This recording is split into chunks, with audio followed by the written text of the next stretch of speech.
Welcome to Train Signal. You're watching a lesson on configuring access to network resources. In this lesson, we're going to start off by seeing how this specifically affects our global mantics scenario. Then from there, we'll go ahead and look at something called NTFS permissions, which are permissions that we can use to grant or deny access to specific files and folders. From there, we'll talk about sharing folders and not only creating the shared folder, but then introducing you to a separate type of permissions called shared folder permissions. I will then talk to you about the concept of combining your NTFS and shared folder permissions, which I will mention, this is not something that you really optionally do. It is something that is always in place. So you have to know how things are going to be affected when you bring these two types of permissions together. We'll see how to actually access the folders once they've been shared. And then we'll wrap things up by talking just a little bit about printers. We'll go ahead and create a printer. We'll share that printer and then see how to connect to that shared printer, including a quick look at something called location tracking.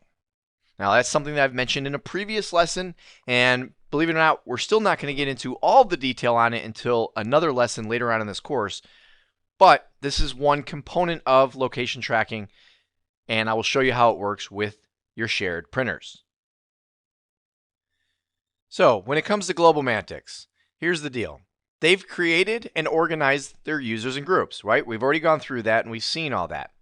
But now they have to go ahead and give access to their network resources. In this lesson, we'll learn how to share folders and printers, and we'll see how to assign permissions and take a look at how the users will access these resources once they've been made available. So to get things started here, we need to first take a look at NTFS permissions. Now, NTFS permissions can be set for files or folders. Okay, now when we go into the operating system, you will see that there is one slight difference between the NTFS permissions for files versus the permissions for folders. But this is something that can be done at the file or folder level. Now, permissions can be assigned to individual users, or, as we learned in the previous lesson, more specifically, we would want to be assigning permissions to groups. Makes life a lot easier. Now, permissions are what's known as cumulative, or sometimes it's referred to as least restrictive. Now, what this means is, as a user, because permissions can be assigned to you, the individual user, and those permissions can also be assigned to groups that you might be a member of, and you may actually be a member of multiple groups, each of which have their own set of permissions to the same resource. Well, we have to figure out what to do in those situations. And that's where we talk about permissions being cumulative or least restrictive. Okay, it's referred by both terms. Now, if you look at the picture that I have on the screen, you'll see that we have permissions for full control, modify, read and execute, list folder contents, and read. When we say that the permissions are cumulative, it means that if by being a member of one group, you can read. And I'll tell you what, there's another NTFS permission you can't see in this picture because you'd have to scroll down. So when we get into the operating system, I'll show you. But there's another NTFS permission called write. And so if by being a member of one group you had read, and by being a member of another group you had write, well, it ends up being cumulative, meaning you have read and write. Now, the reason that it's referred to sometimes as least restrictive is because if you are the member of a group that has read permissions and you're a member of another group that has full control permissions, well, yes, it's cumulative in the sense that you have both read and full control permission, but the reality is that full control includes read. So it ends up just being that full control is less restrictive, meaning it allows you to do more. So you end up, your end result, if you had those two permissions, is you get full control. Now, the one exception to this is that you'll notice again in the picture here that there are two different columns. There's a set of boxes under the word allow and another set of boxes under the word deny. Well, if a user ends up having the allow permission in one place, so let's say being a member of one group, and then has the deny permission because of being a member of another group, deny always overrides allow.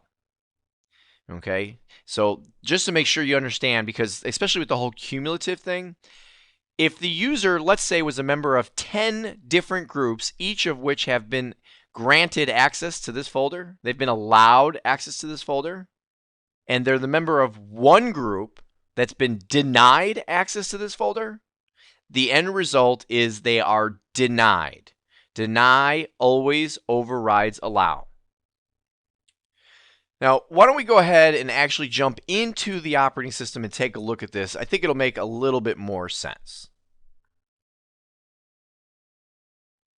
All right, so here we are back on our Windows 7 client computer, and I would like you to notice that there is something different than what we've seen before now. What I did in between lessons is I created another server within the Global Mantix network. And that server is called New York Member 1. Okay, or to be more specific, it's actually New York-Mem1-2K8. That's the full name of the computer. And I went ahead and installed it just like we installed our other two servers, both New York DC1 and DC2. And I went ahead and made it a member of the Global Mantix.local domain. And then I went ahead and enabled remote desktop. Matter of fact, I went through the entire initial configuration tasks utility. And let me just go ahead and connect to it here so I can show you everything that I've done. Okay, so here you'll see I left it in a state where the initial configuration tasks are still on the screen. And you'll see here that I've activated Windows. I set the time zone. I configured networking, and I gave it a static IP address of 192.168.10.205. I will also tell you that for DNS servers, it's pointing to 192.168.10.201 and 202. And the reason why is because that's New York DC1 and New York DC2. Those are the DNS servers for globalmantix.local. I went ahead and named this computer New York Member 1 2K8, and it's now part of globalmantix.local. I've enabled automatic updates, and I've downloaded and installed the updates. I have not added any roles or features. I know they look like I have because they're highlighted, but that's just because I clicked on the link and then didn't do anything. I enabled remote desktop. That's actually how we connected just now.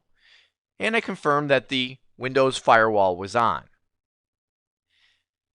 If you are following along, you should pause this lesson, go ahead and create this server as well, and then go ahead and resume, and you'll be in the same place that I am right now. So what I'm going to do here is I'm going to go ahead and check the box saying, you know what, don't bother me with this anymore. Okay, don't show me this window anymore because I've gone through the whole thing. I'll click close. And of course, you may remember from an earlier lesson, what's going to happen is the server manager is going to go ahead and open up. And we're going to say, don't bother me with that anymore. And close the server manager. And now we have New York Member 1. Now, why did I do this? Why did I create this server? Well, the reason why is because we're about to see how to share resources like folders and printers out on a network. And as a default rule, if possible, you don't want to use your domain controllers as file and print servers. Now, if you're in a small business environment where you don't have the resources to be buying additional servers, it is okay to use a domain controller. And I will tell you that even as you're following along with this course, if you don't have the means to create New York Member 1, then don't. That's all right. Just go ahead and use either New York DC1 or New York DC2 and do everything exactly how I'm doing it here on New York Member 1. And it should work just fine because you can use your domain controllers as a file and print server. It's just not a good practice if it can be avoided. So what do we want to do? Well, the first thing we're going to do is go ahead and click on Start.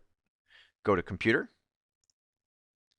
and then go to our C drive. Oh, by the way, I should mention New York Member 1, all the parameters of the way the hardware is set up, because again, I'm using a virtual machine, is again identical to the domain controllers.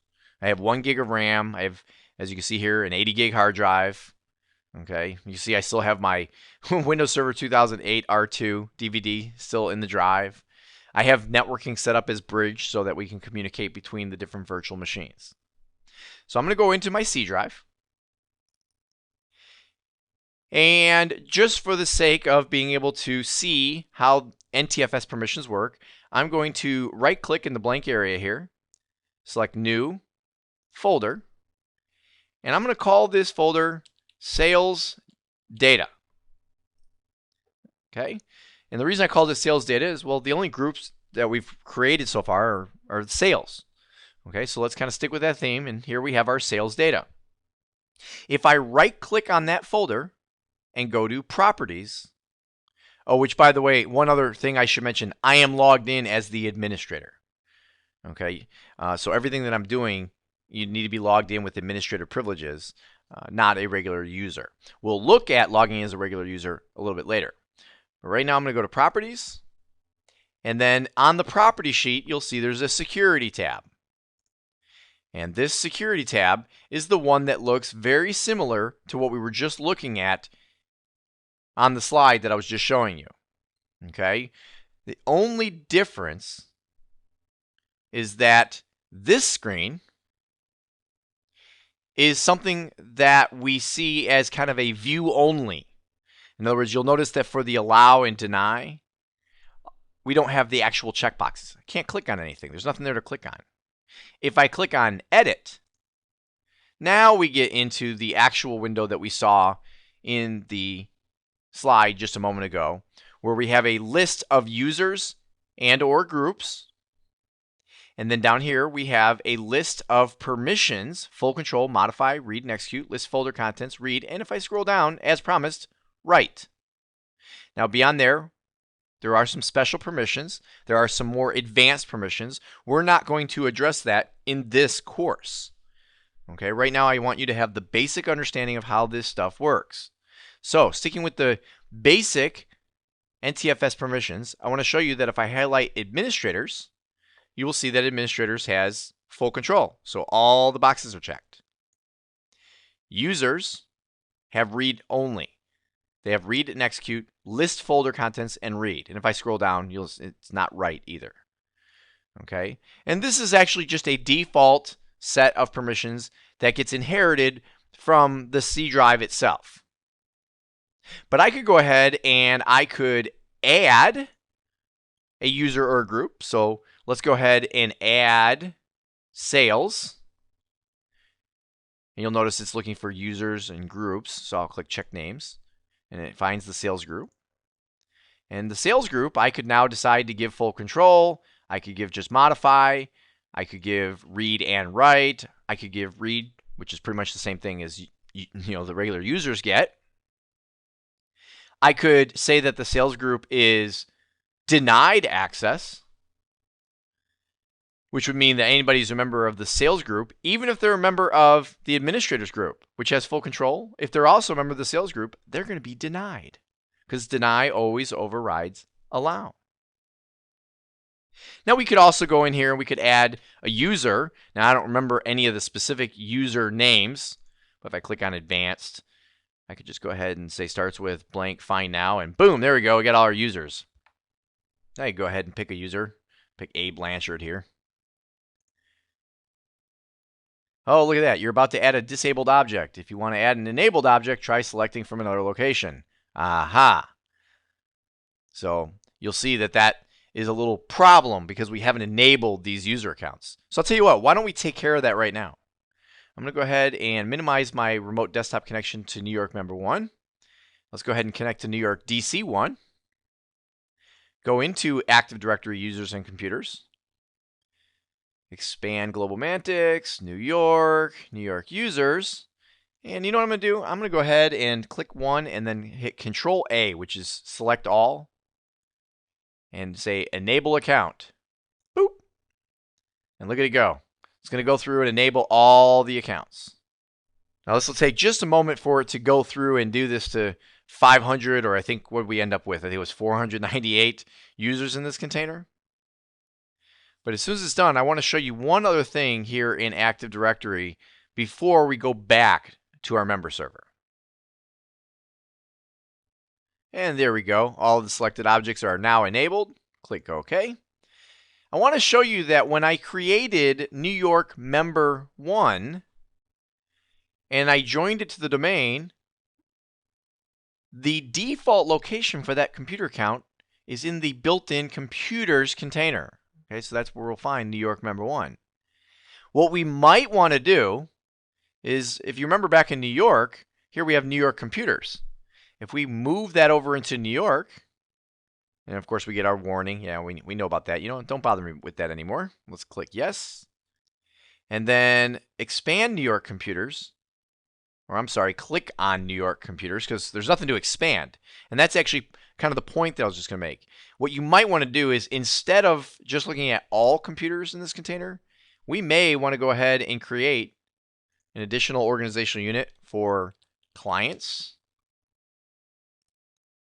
and create another organizational unit for member servers. And the reason I'm saying member servers as opposed to just servers is because we have domain controllers up here. Okay, and that is another possibility. We could create another container here called domain controllers. Okay, and really, if we want to stick with our naming strategy, I probably should call this New York clients and New York member servers. Okay, just to really do this the right way. So I'm going to take New York client 1, 2, and 3, move them into the clients. Take New York Mem 1, move it into member servers. There we go. Now that didn't really do anything right now because we're just trying to be a little organized.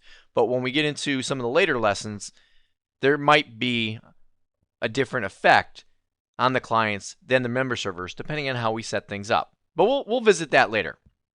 So let's go ahead and close out of Active Directory, leave New York DC1, and go back over to New York Mem1. Now this is still going to show up as disabled because I basically would have to leave and then come back to see that this account is enabled. Okay, but I just wanted to show you that you can add groups and you can also add users. Matter of fact, let's go ahead and click OK.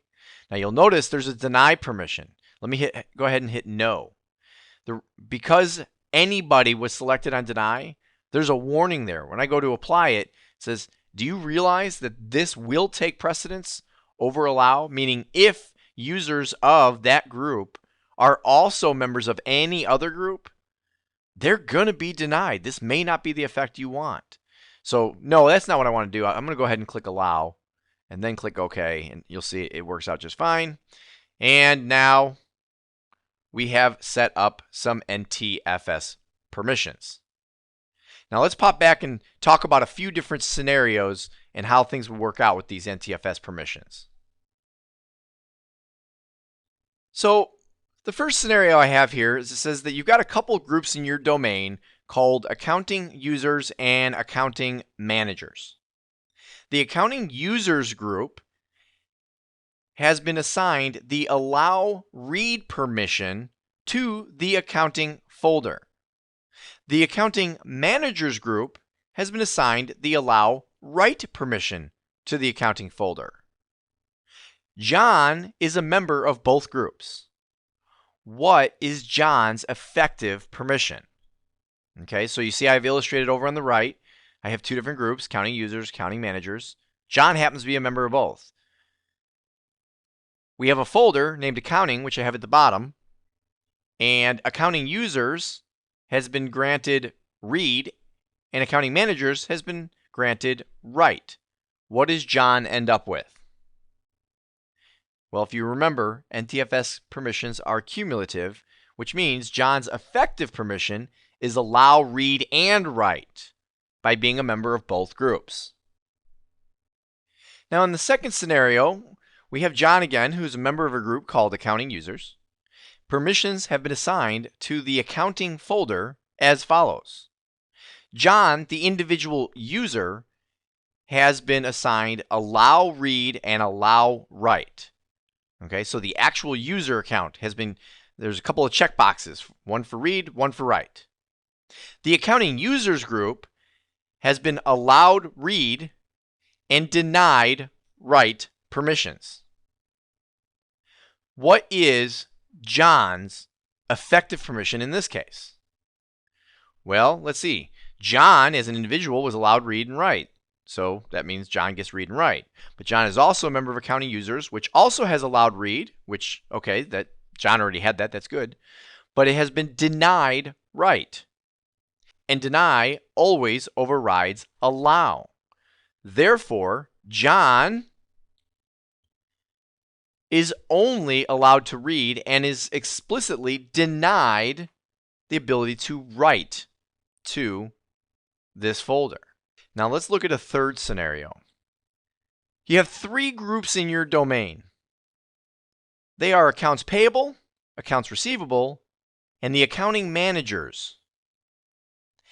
The accounts payable and accounts receivable groups have been assigned the allow full control permission to their respective folders. Now the folder structure is down below. So as you can see, we have the accounting folder, but then we have a receivables folder, which you'll notice the full control permission has been granted to the accounts receivable group.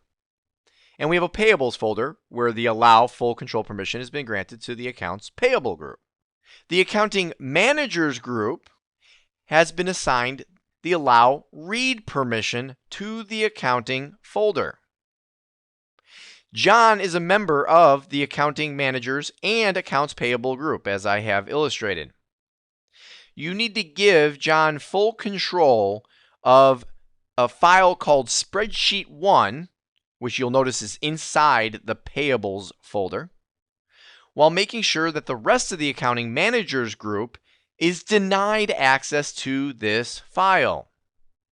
So, let's see what we have here. We have an accounting folder where the accounting managers can read. And by the way, permissions are by default inherited down through a folder hierarchy, which means if the accounting managers can read the accounting folder, they can also read all files and subfolders inside the accounting folder. So that means the accounting managers have read all the way through. And that's why when you look at the receivables folder, you'll see here that I have accounting managers are also allowed read, but now accounts receivable has full control. The payables folder, again, the accounting managers have read, and accounts payable has full control. Spreadsheet 1, the accounting managers have can read, and accounts payable have full control. Why? Because it's inside the payables folder. So currently what that means is because John is a member of both accounts payable and accounting managers, he has full control of Spreadsheet 1, and that's what we want. But the accounting managers group, so everyone else who's in the accounting managers group, has read access as well. How should we take access away from the accounting managers group without changing John's level of control? If we set the deny permission to the accounting managers group on either the payables folder or on that individual file, well then guess what? John will also be denied access because he's a member of that group, and deny will override his allow permission. What we need to do is we need to stop the inheritance on the Spreadsheet 1 file and then give John exclusive full control permission. So let's go back to the operating system and take a look at exactly how we would do that. So here we are back on our Windows 7 client, which has a remote desktop session to New York Member 1. So we're really looking at New York Member 1 here. Here's our sales data folder. And I want to show you that if we go back into the Properties and then the Security tab, actually, rather than show you in this screen, let me click on Edit just to really show you. Under Edit, you'll notice if I highlight Administrators, which was already there by default, you'll see that there's checkboxes, but they're grayed out. Like I can't do anything about it. I can't click on these boxes and uncheck them. And the users, same thing, had boxes, but they were grayed out. The reason they're grayed out is because they're inherited from above. Whereas when we added Sales and A. Blanchard, these are actual checkboxes that we can check and uncheck because they were explicitly signed to this folder, not inherited from above. Now let me go ahead and hit cancel because I want to show you how we would eliminate this inheritance. If I click on the advanced button, okay, so I'm just in the regular property sheet for sales data, security tab. Here's the advanced button. In here, you'll see there's a checkbox for include inheritable permissions from this object's parent. If I click on change permissions, you will see here that that box now can be unchecked. When you uncheck the box, it says, okay, we won't inherit permissions from above anymore, but what do you want me to do with the existing permissions, right? We already had some inherited permissions. What do you want me to do with them? I can either add them, and then those permissions will explicitly become part of this folder, or I could remove them and say, no, not only do I not want you to inherit from above, but I don't want you to keep any previously inherited permissions either. Okay, so I'm going to actually go ahead and say remove because I want to show you that when I click OK and OK, you come back here, you'll notice all we have is sales and A Blanchard. Everything else went away. Now, if I go back in real fast, click advanced, change permissions. If I say include inheritable permissions once again, click OK and OK, you'll see that they come back. See, here we go. Administrators are back. Users are back. And the last thing I want to show you is if I click advanced, change permissions, clear this, and then say add, click OK and OK. Now, administrators and users are still there.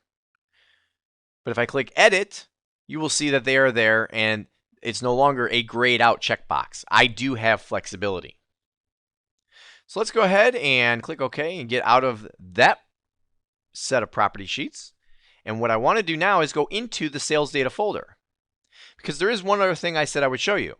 I'm going to right click in this folder and select new. And I'll just create a simple text document. And I'm just going to call it sales doc. Okay, so it's just salesdoc.txt. If I right click on that file and go to properties, and again go to the security tab, you will first of all notice that sales, A Blanchard, administrators, and users, well, they're all there. They're all grayed out. Even if I go on edit, you'll see it's all grayed out. Okay, everything's grayed out because it was inherited. These permissions were inherited by being part of this folder. But here's the specific thing I wanted to show you, and that is that there is one slight difference between these permissions and folder permissions. And if you look at something like the users, you'll notice that there's only 2 checkboxes instead of 3. And that's because there is one permission that is not available on a file that is on a folder. And that's the permission for list folder contents. Okay, we have full control, modify, read and execute, read and write. Let me go ahead and back out of here. Let's go back to the folder. You'll notice full control, modify, read and execute, read and write, just like we had on the file. But we also have list folder contents. Now let me explain to you, in case you're wondering, exactly what each of these permissions mean. I'm going to start from the most restrictive, which would just simply be read. Read means just that, meaning we can open it, we can read it, we can see it. Read and execute means that we can see things, but we can also launch programs. If there were any executables, we can execute them. List folder contents, which is also kind of in that read classification, is just that. It means we can see the contents of what is in the folder. And obviously that's the one that's missing from file permissions because, well, there are no contents to list inside a file. Now write, the write permission is just that. It gives you the permission to write to the file or folder. Modify means that we can go ahead and make changes to the folder, the file, including things like deleting it. Whereas write, read and write allows you to make changes, meaning you can write to the file, but you could not delete it. And full control means you can do everything. And if you're wondering what everything is, there are a lot more advanced level things that can be done, but the main thing I will tell you that full control allows you to do, that you wouldn't be able to do if you had modify, and that is actually be able to come in here and change permissions. Okay, there are other things, but we're not going to worry about them right now. All right, so that is pretty much how NTFS permissions work. Oh, one quick side note I should mention.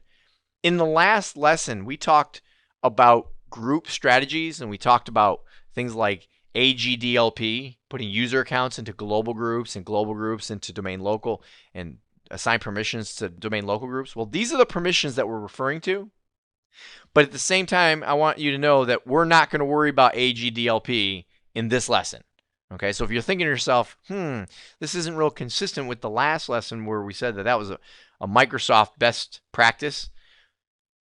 It is a best practice, but it's just extra steps that, as I mentioned in the last lesson, are not actually required.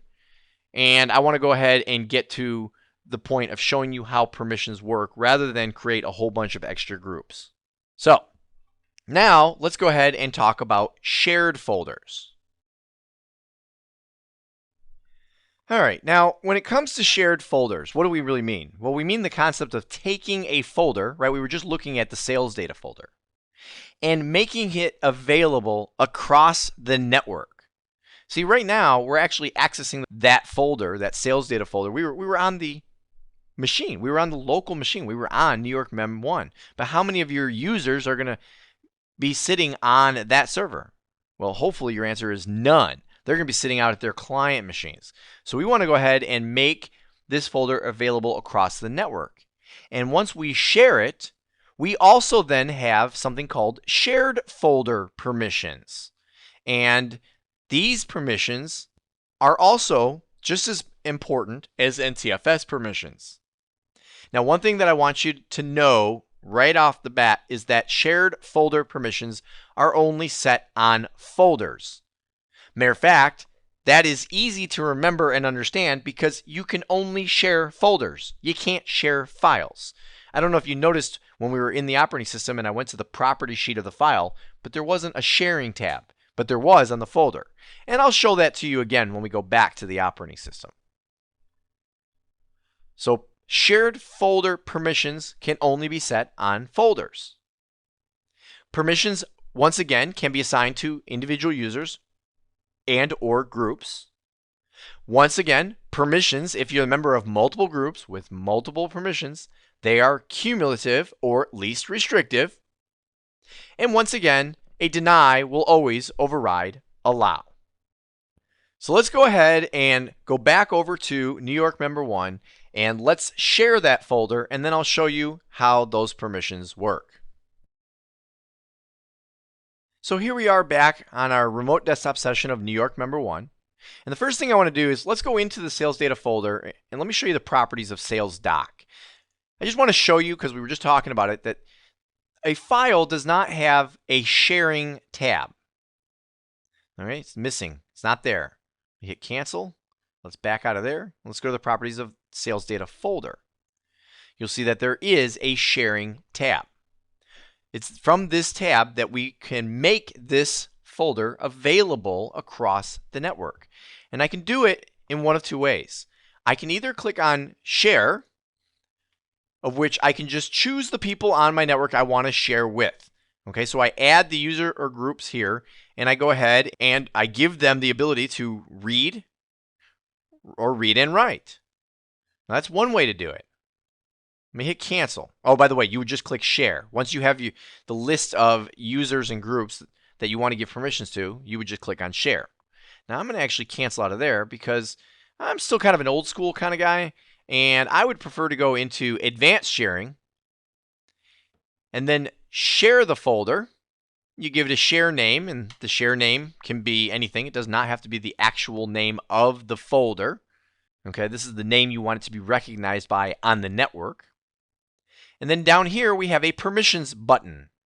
If I click on that permissions button, you will see that by default, everyone gets read only. Now, you'll also notice that the permissions are a little bit different when it comes to sharing. They're simplified. There's only 3 of them. There's no advanced button or anything fancy to have to deal with here. Matter of fact, I didn't even have to go in and click edit right? There's no like read-only screen and then click edit to change these. You get right into the advanced sharing permissions. You get read, change, or full control. Read means just that, meaning you can see the stuff. You can get into it. You can open it. Change means just that. You can read and write. Full control means you can do everything. Now, we are going to talk about why this makes a lot of sense in just a moment, but I'm going to tell you that the fact that the default is read really upset a lot of IT administrators. Okay? A couple generations ago, and not human generations, but server generations, Windows server generations, the default setting was everyone full control. And for the most part, your average IT administrator thought that was great. But Microsoft didn't. And I'm sure there were others out there who didn't. They thought that that wasn't secure enough. What I'm going to tell you is that what I do and what many administrators do is they go ahead and the very first thing they do when they share a folder is they go ahead and they grant everyone full control. So I'm going to do that now. If I wanted to do more, if I wanted to get fancy with my share permissions, I can go ahead and add. I could add a group. I could go ahead and I could add, I think it was A. Blanchard. I could add a user. Okay. There's sales, there's A. Blanchard. I could go ahead and I could give them certain permissions. But as we're going to see in just a moment, we don't need to bother. Everyone full control, for the most part, should be fine if you are doing things thoroughly. I'm going to show you what I mean by that. So let me go ahead and click OK. And I'm going to close, and I'm click OK here. And then I'll click Close. And now the sales data folder has been shared. Now, in just a little bit here, we're going to go ahead and actually access this folder, or we will attempt to access this folder. But first, let's go ahead and see what happens when we combine NTFS and shared folder permissions. And again, as I mentioned at the beginning of this lesson, that's not a choice. There's no checkbox of let's do this or this. If I go to the properties of sales data, under sharing, advanced sharing permissions, we have permissions, and those permissions do matter. And under the security tab, I have NTFS permissions. And again, these permissions do matter. So let's close this and let's go talk about combining these permissions. When combining NTFS and shared folder permissions, the effective permission is the more restrictive, and I've got that in bold, more restrictive. And by the way, most places when you read about combining NTFS and shared permissions, you end up with the term most restrictive, and that is not inaccurate, but it is a little bit deceiving. And the reason why is because it's the more restrictive of only two items.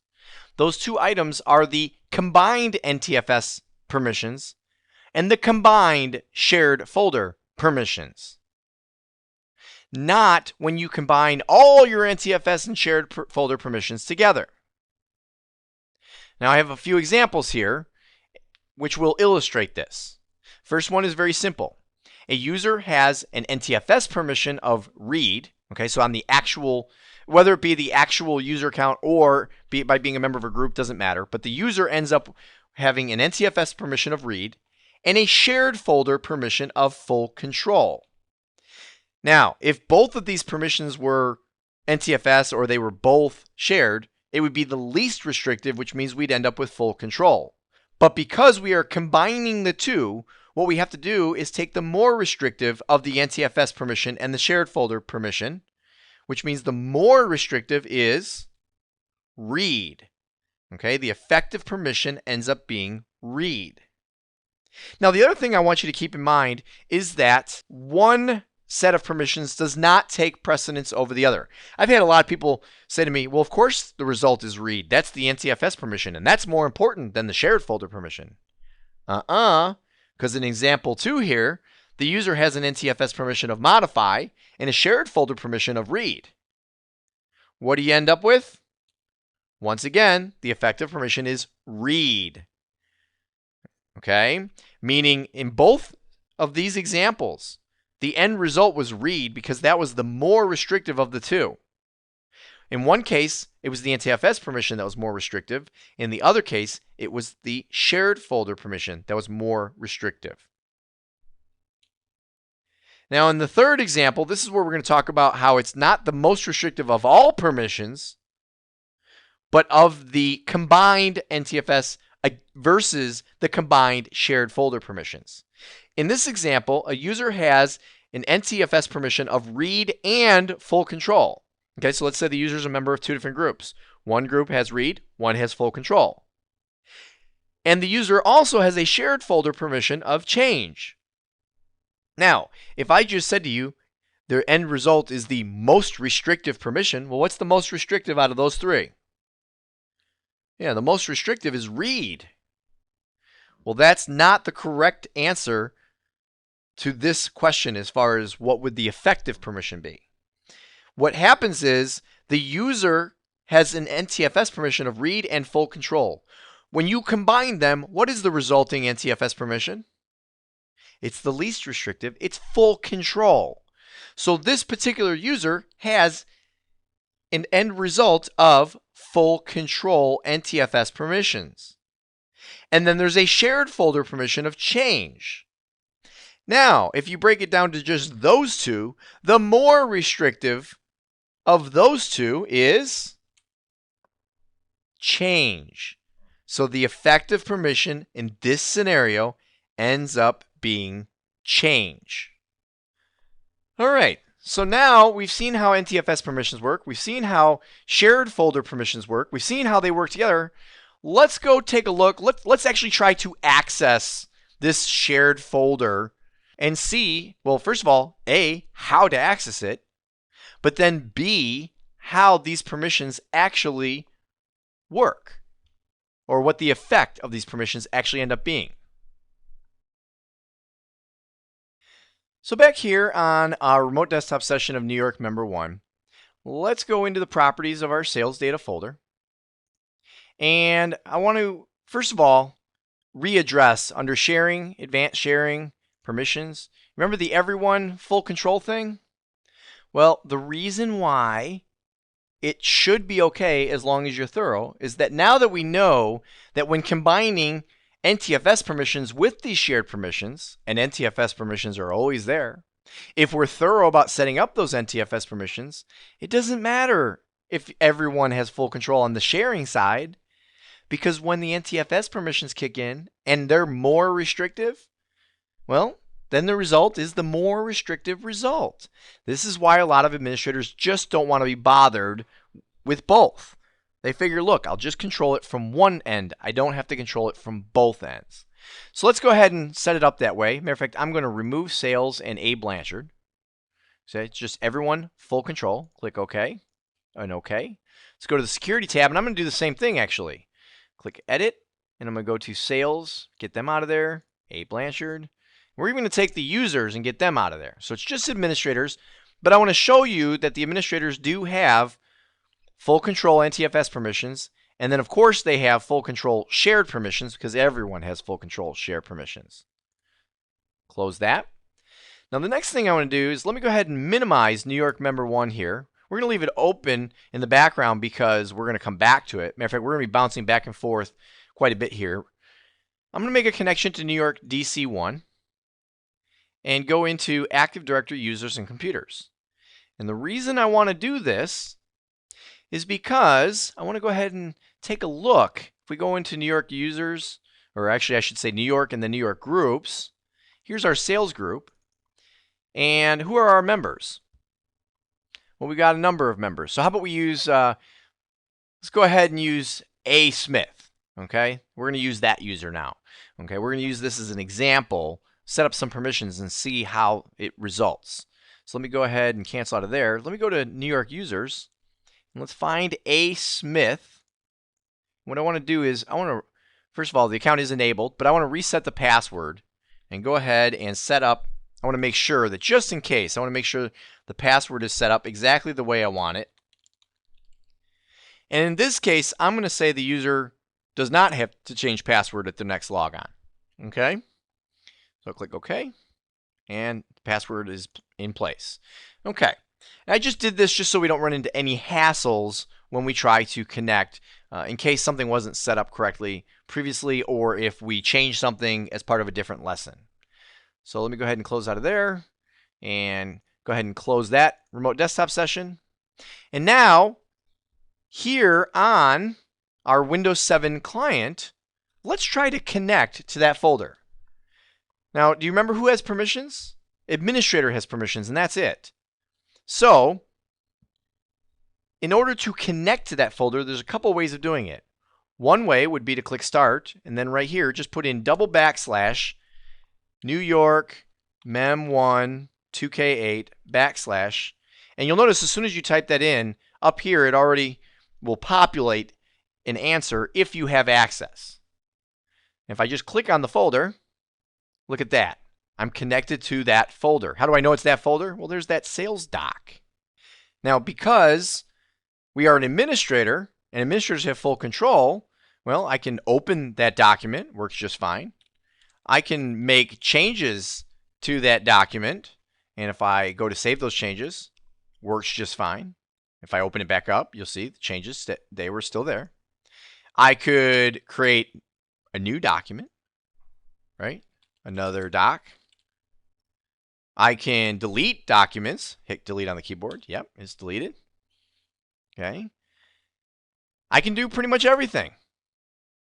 Now that's one way of connecting. Let me go ahead and close this window. Another way of connecting to a shared folder would be to click Start. There's a few different ways to do this as well, but I'm going to go ahead and click on Computer. And then say I want to map a network drive. This is where I get to assign a drive letter to the folder. So I'm going to give it the letter S. Why S? Well, it's for sales documents. Why not S? I'm going to go ahead and type in New York mem1 2k8 / sales data. I need to decide if I want to reconnect at logon, meaning if I want to be able to log off and log back in and still have that S drive. I'm going to say no, I don't need to worry about that right now. Do I want to connect using different credentials or my current user credentials? Well, I'll say the current user credentials and click Finish.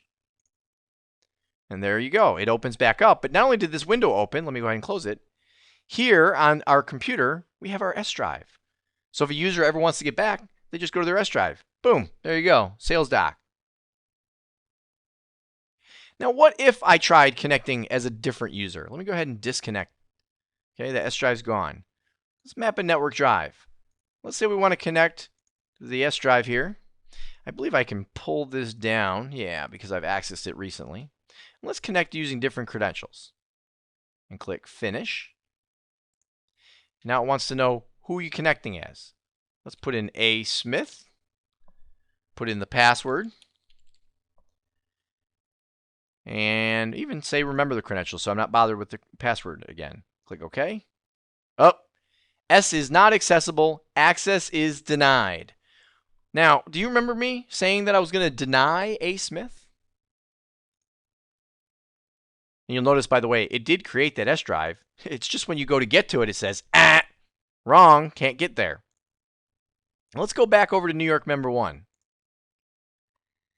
The reason A. Smith was denied, let me go into the properties and go to security, is that there is what's called implicit denial along with explicit denial. And what I mean by that is explicit denial would be if I went ahead and added A. Smith and explicitly said, you are denied. And that means no matter what other groups A. Smith might be a member of, A. Smith is denied. That's explicit denial. Implicit denial is if you're not on the list, well, then you don't get access. Okay, and since only administrators are on the list and A. Smith is not an administrator, A. Smith is denied. Now, if I go ahead and add a group here, and let's put in sales. And we'll say sales has read only, right? Read and execute, list, and read. And if I scroll down, see, that's all you get. Let's click OK and OK. Let's minimize this. Come back over here to Windows 7. What happens when I double click on here now? I get in. because now A. Smith, as a member of the sales group, has access, but it's read-only access, which means if I go to open the document, I can read it. But what if I make more changes? Close it. Do you want to save this? Yeah. Look at that. It doesn't actually save. It says, we got to do a save as and save it somewhere else. Why? Because, let me go ahead and close this and say don't save. It's read-only. We can't make changes. What if I right-click and say new document? Oh, you need permission to perform this action. Okay? Read-only. That's all I get. Even though the shared permission is full control, the NTFS permission is read-only. So that's what I get. So let's go ahead and close that. And let's go ahead and go back to New York Member 1. Let's go to the properties of sales data. What if we go ahead and leave sales with read access and add A. Smith? And give A. Smith the old deny. You're not in. Click OK. I get my little warning. Are you sure you want to do this? Yes. OK. Minimize this. Go back to the computer. Try double clicking on here. Denied. Okay, because that deny overrode the allow permission. Okay, so in other words, A. Smith, as being a member of the sales group, has permission, but A. Smith as an individual has been explicitly denied permission. So that's pretty much how NTFS and shared folder permissions work. Now, we could get all kinds of fancy with this, and as I mentioned before, we could start implementing a whole AG-DLP strategy and stuff like that, and we could create all kinds of various groups and go crazy with it, and that is how it is done in the real world. And if you are struggling at all to understand this, I recommend that you practice it, because that's the only way you're going to get it. Go ahead and create some groups. Make users members of those groups. Play with the permissions and see what the result is. Okay? But before we end this lesson, let's talk briefly about printers, because that's another resource that we want to make available on our network. All right, when it comes to sharing a printer, the one thing I'm going to tell you is it's actually very similar to sharing a folder. Printers also have permissions. But as you can see from the picture I have on the screen, and then we're going to go in and look at it in just a little bit, the permissions are a little bit different. Okay, well, you don't have things like full control and read and write and change or modify and things like that. Okay? But here's what's the same. Permissions can still be assigned to users and or groups. Permissions, if you're a member of multiple groups, still end up being cumulative or least restrictive. Those rules still apply. And as always, deny overrides allow. So, let's go ahead. Let's go back to our member server. We're going to, first of all, we need to install a printer. Okay, we don't have one installed, so we're going to go ahead and install one. And then I'm going to show you what happens when you share it, and we'll take a quick look at those permissions. Okay, so we're back here on our Windows 7 computer, and you know what I want to do? I'm going to go ahead and I'm going to right click and let's disconnect from that shared folder. We're not worried about that anymore. Close this window. Let's go back over to our remote desktop session for New York Member 1. Okay, and over here on New York Member 1, we can also close the local disk here because we're not worried about shared folders now. We're dealing with printers. So what I'm going to do is I'm going to go ahead and click on Start. And you'll see on the Start menu we have Devices and Printers. The first thing we need to do if we're going to share a printer is we need to install it. Now, we're not going to get into a whole deep lesson on printers as a whole. This is more about accessing it. So let me go ahead and just add a printer. And if you don't understand how to do this, just follow along. We're going to add a local printer. Okay, so this is a printer that's actually attached to this server. So we'll click on that. we'll go ahead and use the default LPT1 port. Now, I will tell you, there's no actual physical printer here in my office, okay? So this is a make-believe printer. So if you're thinking, well, gosh, I want to follow along, but I don't have a printer, don't worry. You don't have to have one. You can fool the software into believing there is a printer. So I'm going to use the existing port, LPT1. That would be the parallel port. Many computers don't even have that anymore. Let me go ahead and click Next. And let's just go ahead and just, I usually like to just jump to some random HP printer. Let's go down here to one of the laser jets. And we'll go to the HP LaserJet 4100.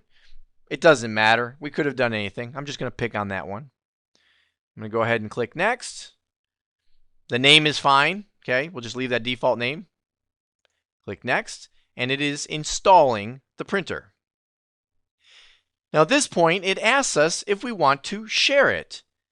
And we could share it right now through the wizard.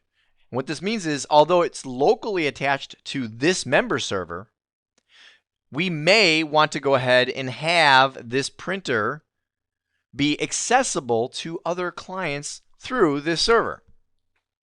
So we would give it a share name, probably something a little bit easier, a little shorter than this. Maybe we would shorten it down to just HP LaserJet 4100. Might even just share it right down to HP LaserJet.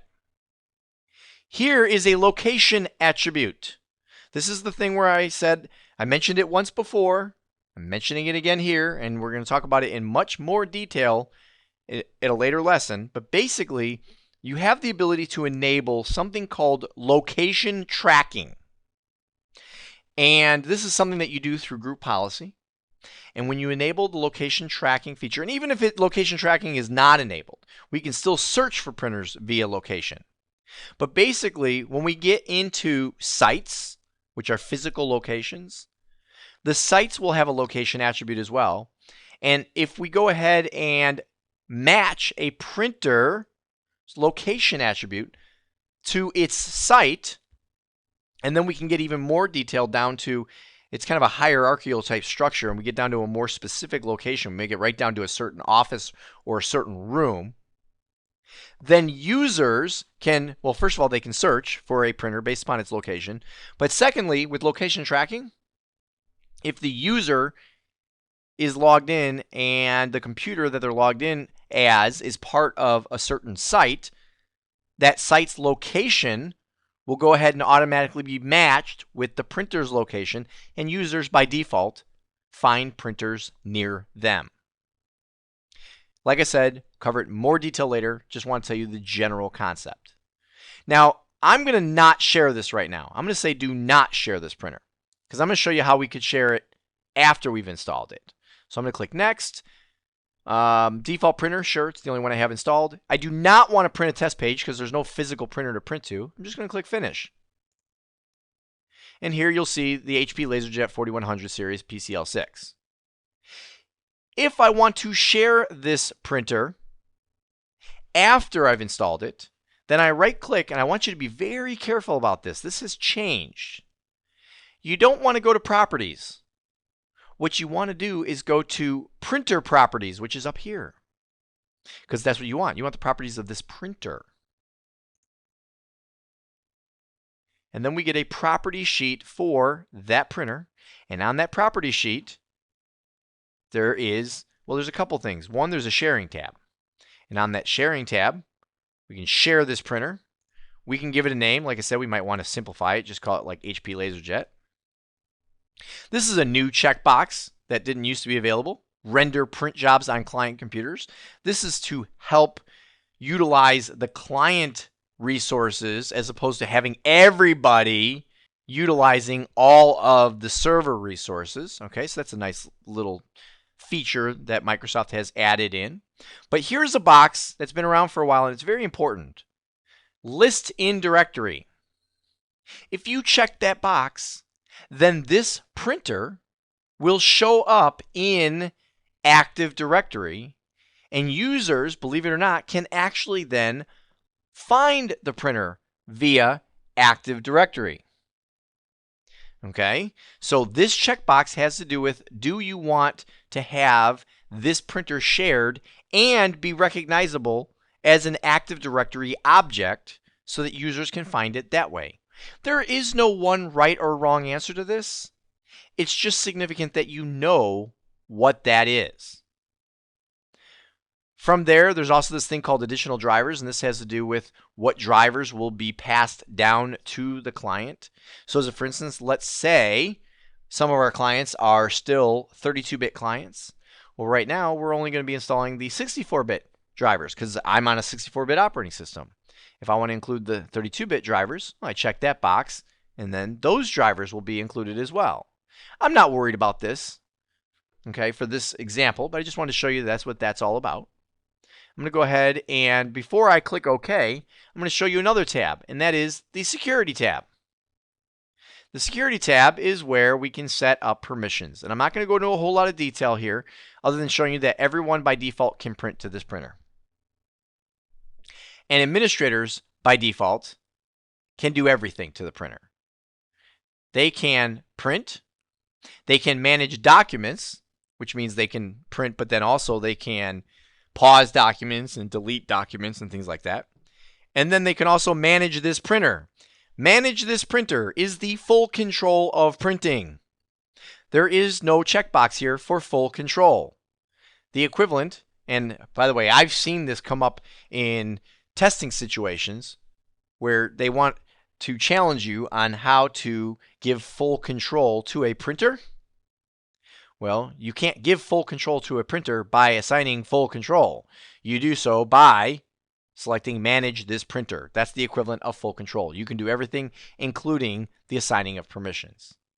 It works just like NTFS permissions. We have allow, we have deny, we can add, we can remove. Everything else works the same way. Click OK. Go ahead and close out of here. And I'm actually going to go ahead and close out of New York Member 1 because we're pretty much done there. The only last thing I'm going to do is come over here to the client, and I'm going to show you that on the client, I could go ahead and put in /New York mem1 -2k8 /, and I'm going to leave it at that and hit enter. And you'll notice that here's my shared information. Sales data, that's that folder we already shared, and then here's the printer. If I want to install the printer here on the client, and I suppose I should show you, let me click Start, go to Devices and Printers. I just want to show you I don't have that HP LaserJet printer here. I just want to show you that because now I'm going to right click and select Connect. And it's connecting to that printer shared out on New York Member 1. And it is now downloading the driver. So that's why you do those additional drivers, is you don't want to have to carry around or have your users have to go out and find drivers. Let the server download it to them. Well, that process has completed, so I'm going to close this window, and I'm going to click Start, and go to Devices and Printers. And now you'll see that the HP LaserJet 4100 series on PCL6 on New York Member 1 2K8 exists. That printer is now there. So that's how you access a printer from the client. Now there's one last thing I want to show you before we wrap up this lesson, and that is if we go back to New York DC1, I'm going to click Start and go to Active Directory, Users and Computers, because I want to show you that there is one other set of permissions, and we are going to visit this in another lesson, but I just want to show you that they're here. If you right click on any object, basically, I'll just go ahead and do New York Users though, and go to Properties. There's a tab right here. You see it? It says Security. Oh, you don't see it? Yeah, you know what? I don't either. Well, there's a reason for that. By the way, I knew it wasn't there. So if you think I'm kind of going crazy, no, I knew it wasn't there. If I cancel out of here, this is another one of those situations where we have to go up to View and select Advanced Features. And now, if we were to go ahead and right-click on New York Users, Properties, see, there it is, Security tab, right where I said it would be. I just want you to see that there are also permissions for Active Directory objects. And these are Active Directory permissions.